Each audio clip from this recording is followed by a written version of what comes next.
Hey, hey, hey. Welcome to the Eglinton West Pop-Up Podcast, Old Heads Talking Basketball Edition. I'm Clifton Joseph, and with me to my left always is Michael Solomon, a champion at basketball in Canada. Been all over the place. If you don't know basketball in this country and you don't know Michael Solomon, you don't know basketball in this country because Michael Solomon is basketball in this country. Welcome, Michael. How are you doing? I'm doing great. Thank you for that amazing introduction. Michael, the Raptors won. We haven't done this for a while, and I'm sure there are people out there who are calling us fanboys. That where were we when the Raptors were losing 9 in a row, Michael? I might ask you, where were you? I know where I was, but where were you, and why weren't you on camera for those 9 losses, brother? Man, I was deep in the numbers doing my taxes and all that stuff, doing the responsible thing. And not the numbers that the Raptors were losing at? Again, sorry. And not the numbers that the Raptors, and you went out to the numbers. I wasn't concerned about that. It's that time of the year where, everything's in disarray. You can't trust the numbers you hear and the numbers you're seeing. Everything's like a mirage. Now it's all clearing up. And, after the next 3 games of the season, we'll be back in full swing. But the Raptors are looking good. Well, but Michael, right now, as the Raptors going into this game here tonight that they just lost to the Phoenix Suns, 104-100, the Raptors are in 11th at 19-26, 7 below 500. Yeah, the whole league is like that. Things going to start to play now. Now the teams are getting a chance to get settled. Then we still got some big men to answer for. We need a big man badly. Mm-hmm. A big man, we're toast. Yeah, so we got a big man that have dinosaur arms. You can't reach nowhere, And we all thought that we would have gotten a big man in the up to the trade deadline yesterday. So I guess we should maybe. Should we talk about the trade deadline and before we go to the game, or what do you suggest? Or the game before we go to the trade deadline? Because a lot of things went down or didn't. Yeah, a lot of things went down or didn't. It was interesting. Let's go down to the trade deadline. Trade deadline. Everybody expected that Norm Powell would be traded. They said that half of the league teams were after him. With Lowry, it came down to 3 teams because the Raptors organization deferred to Lowry, and I assume allowed him to define 3 teams, and he defined them as basically came down to the Philadelphia 76ers, the Miami Heat, and late in the game came out of nowhere, the Los Angeles Lakers. Yep. It turns out, though, that all 3 of those teams were not willing to give up what Masai Ujiri wanted. Uh-huh. And it came down to the wire. Meantime, earlier on in the day, Thursday, the trade deadline, Masai traded both Norm Powell. Yeah. For Gary Trent Jr., 22 years old, and does a lot what Powell does. He might be Powell-like. Powell is doing 19 points a game this season.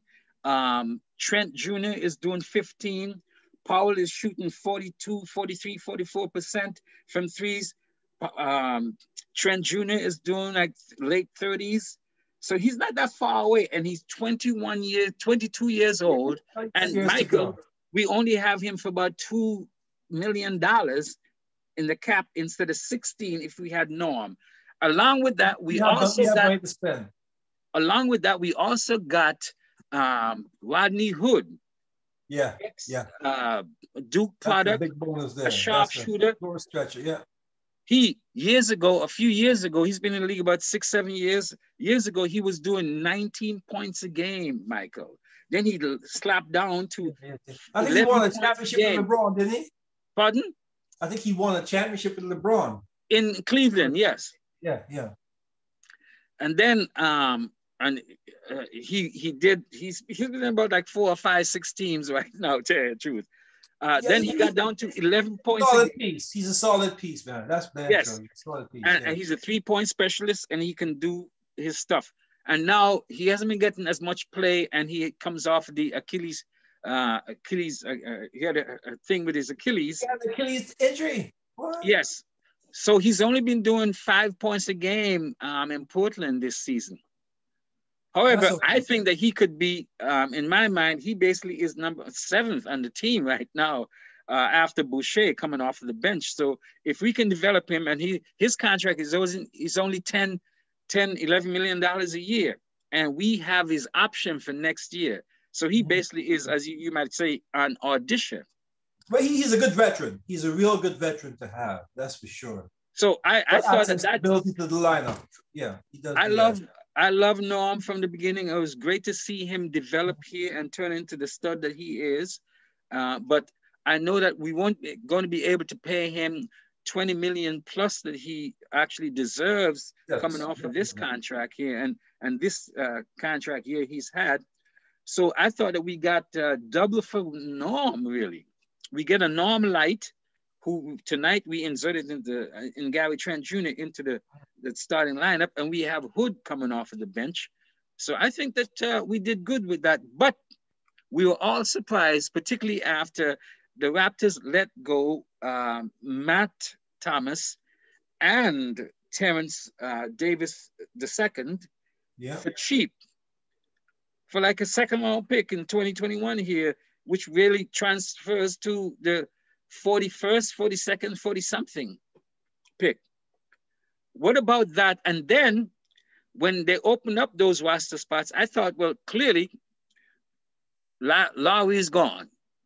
And we're going to get a bunch of players who could take up these roster spots. How surprised were you, Michael, when the Raptors ended up not trading Kyle Lowry? And do you think that was the right way to go? I think I suspected that was going to happen, that Kyle was going to stay. If they traded Kyle, whatever situation it was, it would signal a total rebuilding of the Toronto Raptors. I don't think they want those optics out there right now. Michael, though, let me challenge you on this, because what is the difference between a rebuilding and, as some people are calling this, a retooling? Like, is it just semantics? Because so a rebuild is when you say, okay, we let go some of our best players. We did that with Kawhi. We did that with Danny Green. We did that with Serge Ibaka. We did that with Gasol,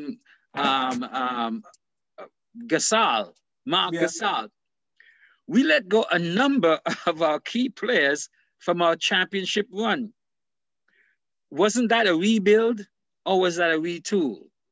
And here, now, we're in a situation where we know we can't contend as much as we might do this season, as much as I think, for instance, that the Raptors can make the playoffs and can make a run, maybe can even beat a 1st rounder, maybe can even beat the 2nd rounder, but definitely I don't see they going beyond the 2nd round, going up against Milwaukee, the top 3, Milwaukee, Brooklyn, and Philadelphia right now. So what was your surprise then about Kyle not being traded, and what does that mean for the team going forward in the short run this season and forward to next year? Well, we didn't get a big man. We haven't got a big man yet. True. Right? Kyle getting traded and us not having a dominant kind of big man, that would be like that would be a real bad move on Masai's part. Right? Because that's what we need. Look how they finished off the season. 24 3-point shots. You know? But that was a record. Intact. When you had the old lineup intact, like they just played so comfortably, you know? And that was a record, Michael. 24 3-pointers against Denver in the last game was a record for the Raptors in terms of... And they played so comfortably. Absolutely. Sweet. Everything was just flowing. It's like, man, this is It was sublime. It was poetry in Yeah, motion. yeah, It was yeah. absolutely sublime. I'm telling you, everything was, they played so relaxed. There was no fear in them, no concern. They just played their game. And that's the Raptors that I'd love to see going Yeah. on. And I think that we can capture that. If we have a way to bottle that, I think it's up to the coaching staff to kind of bottle that atmosphere, to know what it is and try and turn it on, because they have those levers. They're the ones who control the players in terms of, the conversation and all that, what's happening. So what did you think of Siakam's game tonight, right? That dude was out of style, I tell you, Michael. He was aggressive. Um, uh, he had 17, 7, and 3 at the he break. had to play a total game, because he had to play center. He went from point guard to center in that game. Mm-hmm. Right? So his offense was on, but I think that hating having a center, man, having a good center. See what it is to have a center? Yes. Oh. And I think that Siakam is highly underrated, and they put unnecessary pressure on the brother, saying that somehow they expect him to be Kawhi Leonard. But Michael, when you do 17 points, 7 rebounds, and 3 assists in the first half, in 2 quarters, I think that's outstanding. Then further, when you end up the game with 37 minutes, 26 points, 11 rebounds, 6 assists, 1 steal, 1 block, I think that's pretty outstanding. And he's been doing similar things for a while. What is the problem that some of the Raptors fans have with Siakam? Is it just because he cursed off Nurse Nick the other day? Or the stuff in the bubble? The fans don't run the game. Put it that way. The fans are, whatever the fans feel about, whatever the fans feel, it really don't matter, because the players are the ones who are on the court. So the players aren't really listening to the fans in that respect. They're just going on doing their life, playing basketball. What do you think about Siakam's performance tonight, though, in terms of his domination? He went to the paint. He was aggressive. If they throw a big man like Ayton at him, he can blow past them. If they throw a smaller guy at him, he can go over them. And is it just that Siakam has to learn more how to deal with who he has in front of him? Because he can dominate big guys. He can dominate small guys. Something you've called for all the last season and early on in this season is that him developing that mid-range jump shot. He's been doing that more. He's been in a little bit more control of his spin move. I think he still has a problem with going into 3 or 4 defenders and not passing the ball out quickly. I think he still has to work on when he releases that ball in due time, when he's got three defenders. There are a number of times tonight where he's got 3 defenders in him and he's still going. What do you think that this well and not well? Sometimes you can have 2, 3 defenders on you and still keep going because you're that bad. His length, it's like he's really discovered his length again. He's not rushing his shots, and he's using his length. When that jump hook he has, left and right, it's deadly. When he plays with that kind of poise, we're in good hands. He shows that he's the man for Toronto moving forward. That's what he showed tonight. I'm telling you, and can you imagine what he'll be in like a year or 2? Wow. Yeah. And they're gonna build around that too, right? So they're of course, because remember, and we're gonna go through them tonight, hopefully. The Raptors identified Siakam, gave him a max, Fred a near max, and OG a mini max. Slow there. Tonight, though, OG Anunoby, 38 minutes, 15 points, 7 rebounds, 3 assists, 2 steals. Dude took on Chris Paul, took on Booker, took on Ayton, and gave all of them fits. Oh, yeah. Their Oh, three yeah. best players on the opposition, OG, and also you see how he's barreling into the paint and Strong, man. finishing with He made some contact moves in there. He made some moves in there. pushing people away. Much time. Go this way, go that way, come back this way again. The man in this position, put it back off, easy for Liam. He's strong as hell, man. As much as we've been, this guy doesn't show his strength. He's much stronger than he looks. Absolutely. And yes, as much as we've been focusing on Siakam, I think this guy, OG Anunoby, might be a diamond in the rush or in the bush. He is steady, okay? He's always going to give you something good. He's always steady. So he's a nice diamond in the rough. And of course, Fred was really with it tonight too, always. 39 minutes, 22 points, 4 rebounds, 3 assists, 1 steal. I mean, that dude is incredible. Mind you, what concerns do you have about Fred? Like, for instance, sometimes for me, Fred will go in and where he go into the paint and got to come out of the paint. Sometimes he forces it where he goes against a big, tall dude and he's still trying to do a curl thing and he will get slapped away and so on. But he's able to use his lack of height to his advantage mostly. Sometimes I think he has a predilection to think that he's the only scorer in the game. He wanted to just take that long ass three from all the way in Don Mills, Ontario. You know what I mean? That's Flash. So what are your pluses and minuses about Fred? Because he is steady Freddy.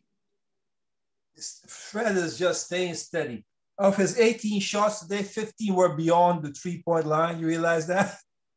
And of those, he shot 40%. Right? I mean, it's just getting started. Fred has shown us his full arsenal. So as we move forward, I'm going to pull up my couch, my seat, and relax and enjoy some good basketball, because I think that's what we're going to see. And once we get a center, let's pray we get a center, you know.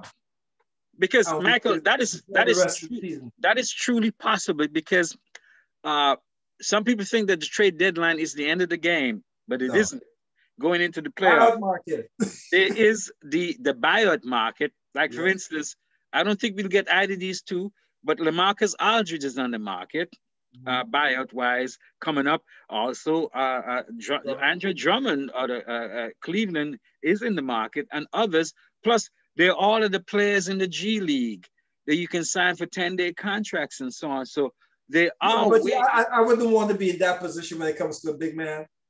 I want a big man. I want a real you want an established big man, somebody with a name, somebody who can do something. Like, for instance, when JaVale McGee went off to Denver, Michael, I said,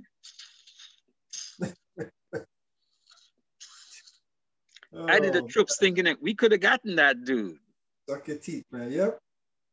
Somebody said the Vucevic going off to Chicago. What's Chicago going to do with him? I mean, except try to build around, right? We could have gotten him, but again, what do you have to give up for him? You're not going to get like 10 million. Yeah, that's the game, huh? It's a fine line you have to walk when you're building a team and trying to get the right chemistry together and all that kind of stuff, and get the right price. And I give them good credit. They've done a good job so far. I'm waiting for some more to draw. I'm waiting for the real big stuff to happen now.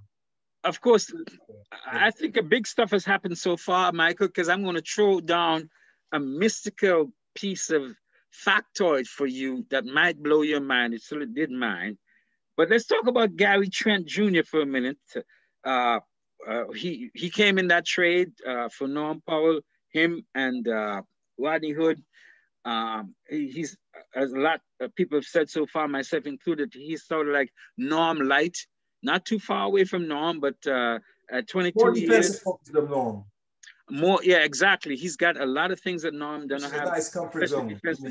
31 minutes tonight. He started 8 points, 0 rebounds, 0 assists. He took 11 field goals, which I'm cool with. He missed the number of threes that he usually makes when he's in Portland. I really dig what he's doing. What do you think of the acquisition of him? And what do you think of him in relation to Norm? And what will he give us that might be comparable to Norm? And what does he possess that Norm might not? I don't see that that's the same scoring punch as Norm was giving us. Defensively, I see him kind of giving us some stability defensively because he really works at that end of the court. You know, he really works on defense, and he's a great offensive player too. He's very acrobatic. He's a very agile player.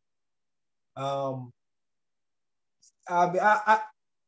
don't know how he stands up on a 3-point shot with Norm, but he's not too far behind. Maybe a few percentage points behind. Because here's the info. So, and he's young, Norm, so that's a good. Sorry, Michael, not to interrupt. Norm, this season, Norm is doing 19 points a game.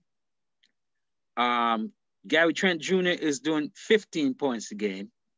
Norm is doing 44% by 3, and he's doing 40%.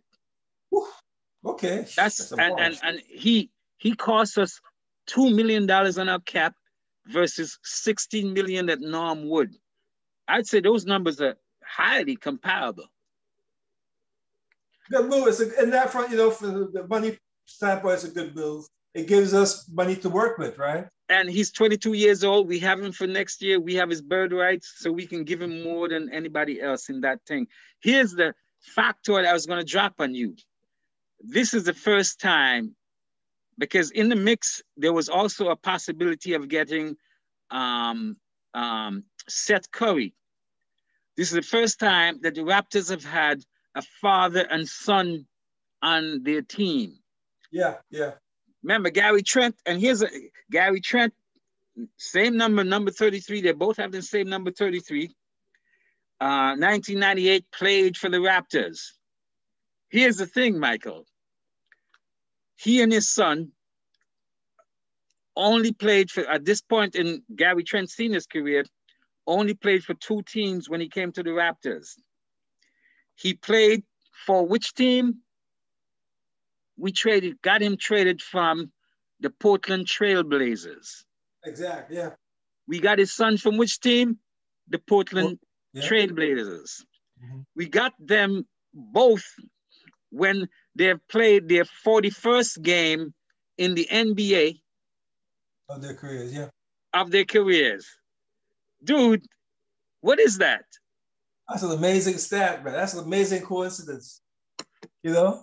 For them as father and son is pretty cool. Yeah, and 23 years apart. Numbers. Yeah. And 23 years apart, they get traded with the same records we just said to the Toronto Raptors. It makes a nice storyline. That's for sure. So Michael, I don't know if you remember. So again, we didn't trade Lowry because we couldn't get what we wanted. You're comfortable with that. So what are the options we have with Lowry now? I think, for instance, that we can say, I think that Lowry still has 2 excellent years in him. So should we try to sign him for 2 years for $25 million a year, which is what he was requesting of whichever team he ended up with after the trade deadline? Should we sign and trade him? What should you do in the off season with Lowry then, since we're committed to him for the rest of this season? Well, and he has the player's option. He's unrestricted. The guy is free like 1834 in the British Empire. He's that sort of free? I'm telling you, Bill is no longer a slave to ceremony. You know, Kyle, whatever the Raptors do with Kyle says a whole lot about the organization. They need to get some money for him. They need to get some good money for him. And what was offered wasn't good enough, obviously. The things weren't falling in the right place. We need a big man, for damn sure. If Kyle stays in the off season, that means Raptors are really looking to they're looking at the core that they have as something that's really substantial, that they could make a push towards a championship team very soon. right? And I could see her keeping Lowry and then getting a real good big man to mesh with that unit. I'll make a push towards becoming champions down the road soon.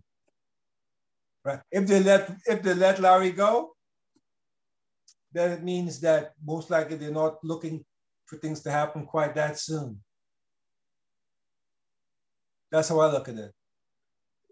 Well, here's a take, Michael, that the Raptors succumbing to sentimentality in terms of them saying that, of course, we know it's a business, right? Mm-hmm. Especially, for instance, after what many perceive as the ruthless necessity that Masai did of trading the face of the franchise at the time, DeMar DeRozan, for Kawhi, which led us to win the championship. So now all of a sudden we get sentimental with Kyle Lowry, saying that, for instance, Kyle restricted us to 3 teams. For instance, if he had said, I don't know why he would, but for instance, had he said, say, the Sacramento Kings, there's Bagley, secondarily, and there's the guy Holmes that we could have put a package around. So he's severely restricted. He's severely restricted. That's the game we play, bro. If you were Lowry, would you want to have the Kings as your option to go to? Of Toronto? Come on. That's why he has that kind of control. That's where the game has to be played. I mean, somebody's going to lose. Somebody's going to gain, you know. So did the Raptors in terms of sentimentality? Because, for instance, if the Raptors are right now in terms of the trade, the Raptors are up right now because of the trade, what they got back in trade so far. Yeah, no, but I'm telling you, I'm trying to go to what they could have gotten. So, for instance, I'm focusing specifically in one example in terms of the Sacramento Kings. So, for instance, with the Kings, there are 2 there that I believe were gettable if it was a regular thing where they didn't succumb to the sentimentality about having Lowry give them a list of 2 and 3. The Sixers, the Heat, and lately then the Lakers. If we had, say, targeted the Kings, I think that we could have ended up with either Bagley secondarily or with Rashad Holmes, which would have set us up. Yeah, it was still if we could have targeted the Kings, but that card was in Lowry's pocket, right? He wouldn't put the Kings in that picture at all because he's down with not going to the Kings. He would do it himself. So you're saying that this is an example then where the cliche about it's all a business, that this is one time where it wasn't a business?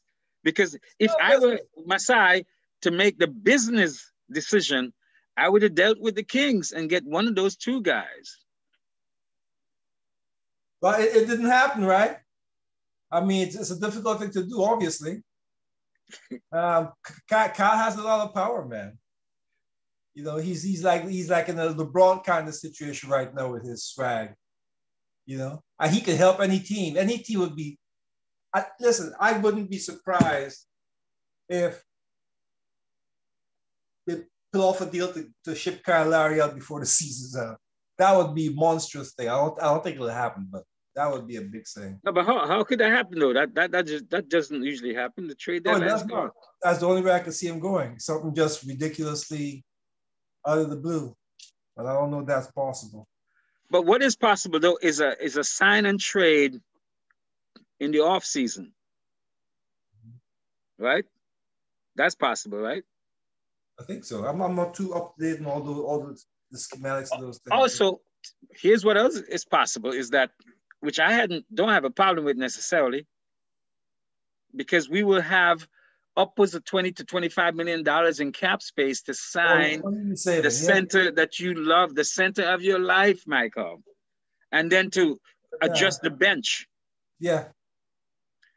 Because the other move I thought signaled by them with letting go both Davis and Thomas, Matt Thomas and Terrence Davis, is that they're trying to see who they have in Watanabe, Johnson, Watson, you know what I mean, McCall, Flynn, you know what I mean, Bembry, and all of that to see what's there. Which one of you guys, which one of y'all are going to be a stud for us? Which two of you all or three of y'all? Because all we need is for two or three of those guys, Michael, to be to jump up. But you know what, Clifton? The Raptors had such a nice chemistry going. Davis was becoming such a great part of that. You know, he was. You could see him growing with every game. You could see him growing, fitting in. You know, but not growing enough, Michael, because he would pump the air out of that ball, reminiscent of Corey Joseph, my cousin. And then he would do some boneheaded passes and turn over prone. Your cousin's on his way to Detroit. Huh? Your cousin is on his way to Detroit.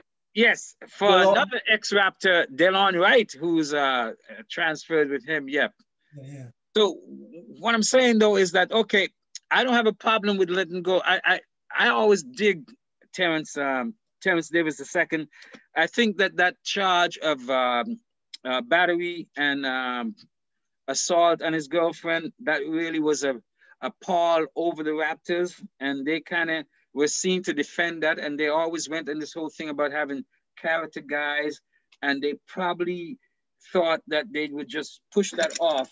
Here's the problem with that though, Michael, is that Adrian Griffin, one of the assistant coaches, has a similar charge that his wife has come up against of assault and battery, etc.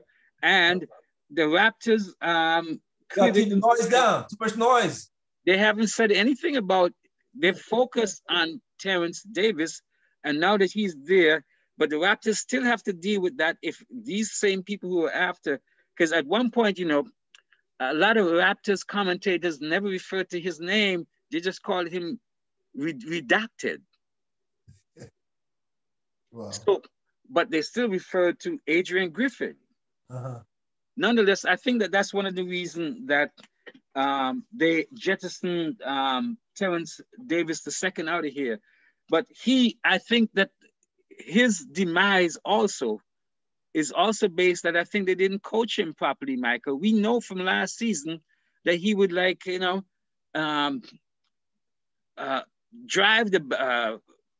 the fucking air out of the ball and then give it up when there's 1 second left to somebody who's not prepared to get it, or turn it over to somebody.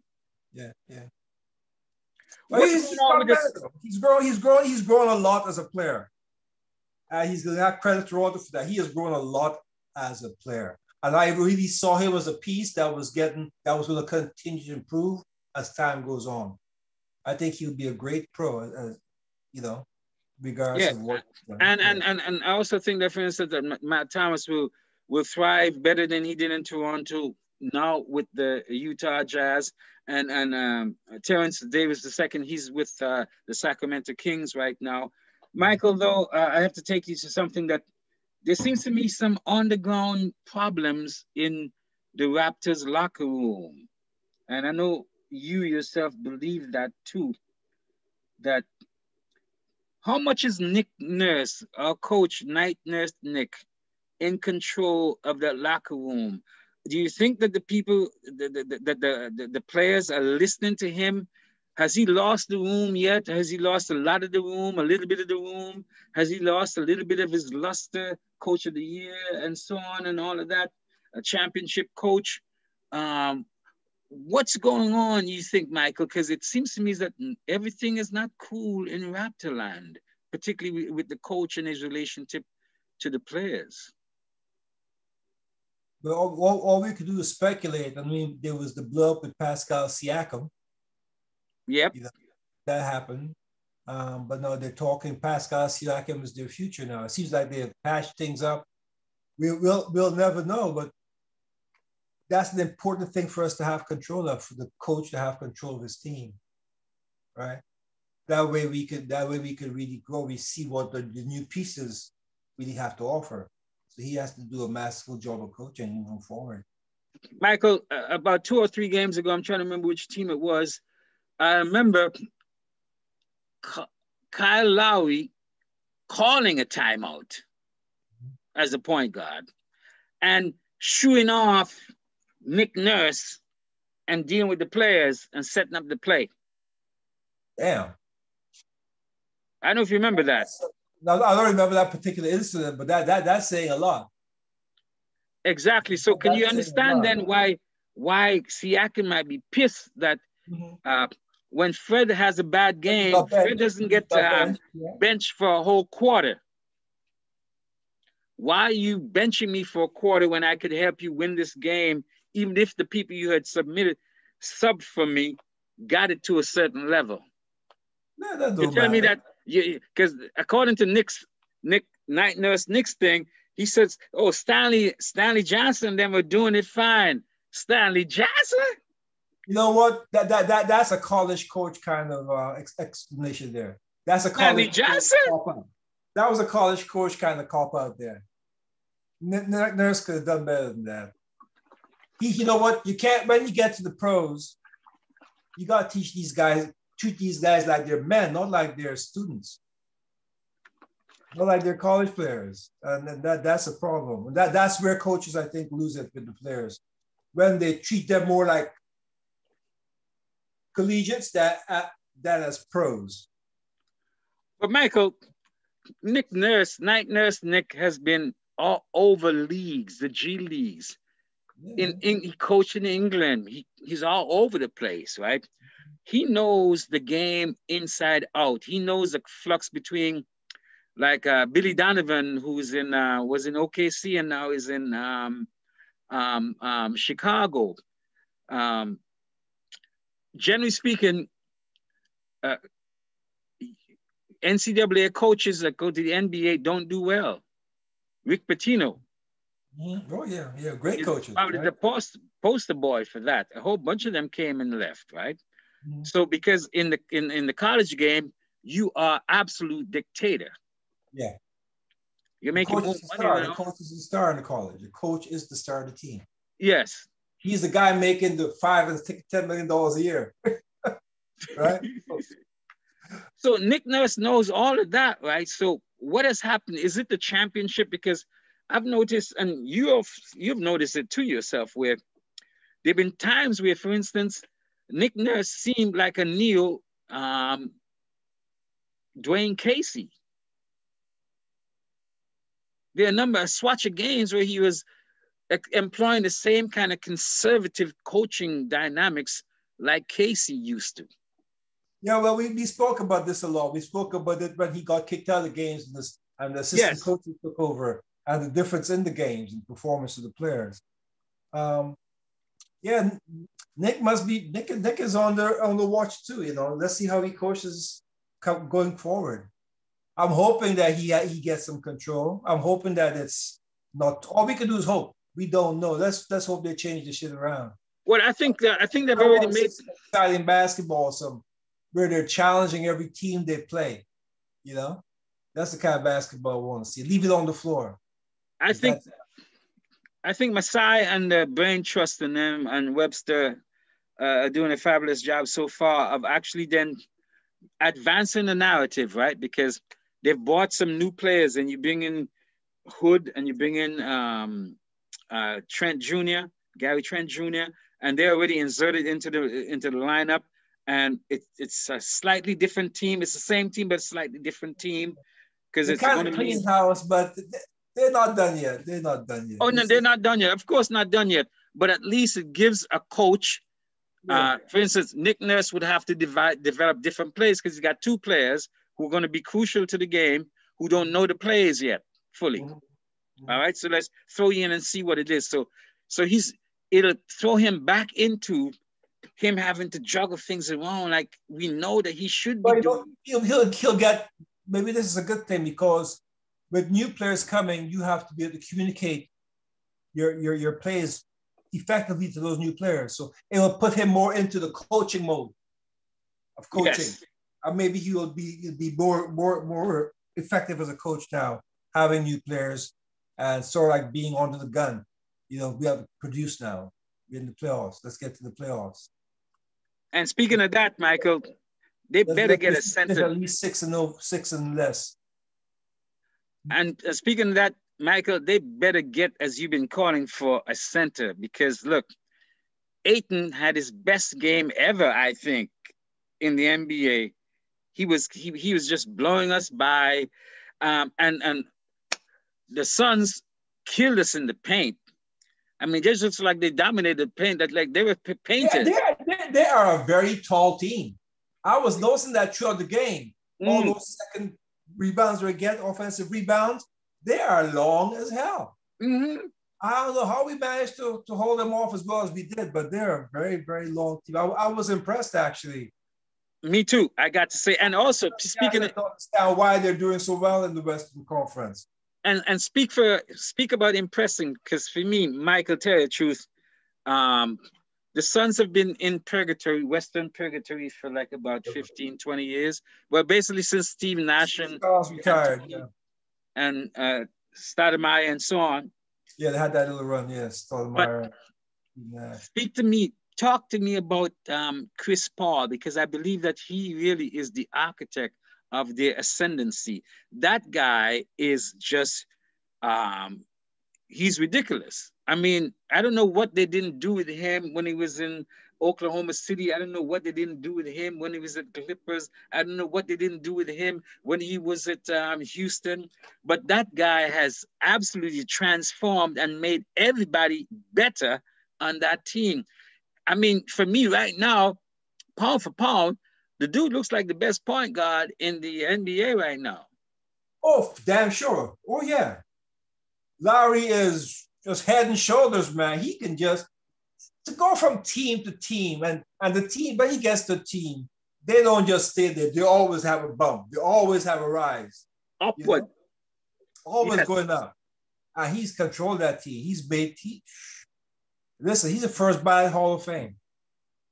Right? That's Lowry. He's amazing. Absolutely. Absolutely. I mean, the game looks so easy, man. This short guy controlling everybody. And talking shit all the way along the line. I wish I was on the side. So he's coaching the whole time he's on the floor. Yes. Yeah. I think he might have to leave the game a bit early. He can't stay too long in the game because he spends so much time coaching on the floor. A whole bunch of enemies, you know. And he can go straight to retirement. He doesn't even need to go into coaching because he's already coached for the last 4 years. Yeah. Michael, I mean, the Raps lose 104-100 to the Phoenix Suns. Raps are now 11th at 19 and 26. They're like 7 below 900. Sorry, below 500. And Michael, look at the lineup in the East. Philadelphia, Milwaukee, Brooklyn, Charlotte, New York, Atlanta, Miami, Boston. After that, Indiana, Chicago, Toronto, Cleveland, Washington. That is a strange Eastern conglomeration of nomenclature and time warps, baby. Yeah, that's what we've come to, man. And the East has been known for that. We always have so many teams like below 500 that make the playoffs. Traditionally, you know, we might have like 6 teams below 500 to make the playoff. That's just the way our chemistry goes. It's amazing that you could. So that's why I'm not worried about the Raptors so much right now. Let's see what happens over the next 10 games. You know, 10 games. Let's see over the next 5 and see how they stretch out over the next 10. I think they'll come back nicely. I think they'll start playing like the champions we know them to be. From 1 year, from 2 years ago. No, that's just how they've had themselves from year to year. I mean, we've been in the mix. You know, they've been in the story. They weren't out of the fight too much. So let's try and stay in the fight and handle ourselves well. Well, Mike, here's what's happening, right? What are you anticipating? Because the next game is on Sunday against the Portland Trailblazers, the Blazers with Norm Powell. as the number 3 guy behind CJ McCollum, and of course, my favorite guy, Dame Lillard. How much are you anticipating that game, and what do you expect from it? It's going to be a fantastic game. It's a must-see game. It's one of those must-see basketball games. This is going to be high-powered, man. It's going to be fantastic. I'm going to enjoy that game for sure. But who's going to win? Who's going to win that game, Clifton? Who do you think is going to win? Well, actually, I think we will. If we do what we did, whatever that mojo was against Denver Nuggets the other night, because that was a sublime game, Michael. You have to do some security camera work from before to see what transpired to get them to that move and all that kind of stuff. No. Dude, all they got to do is hire two Obia women from Old Road in Antigua. Just get in touch with 2 Obia women from Old Road in Antigua and put some Obia at Portland. But it's nice to see Norm in that role. He's a bona fide third option. He arrived. We saw him arrive. We saw his ascent. Yeah, exactly. And I love him for that. However, I want to see him succeed. Of course, that's when he's done well for Toronto, man. He did a great job for us. I ditto that, but I have an addendum to that, but not against us.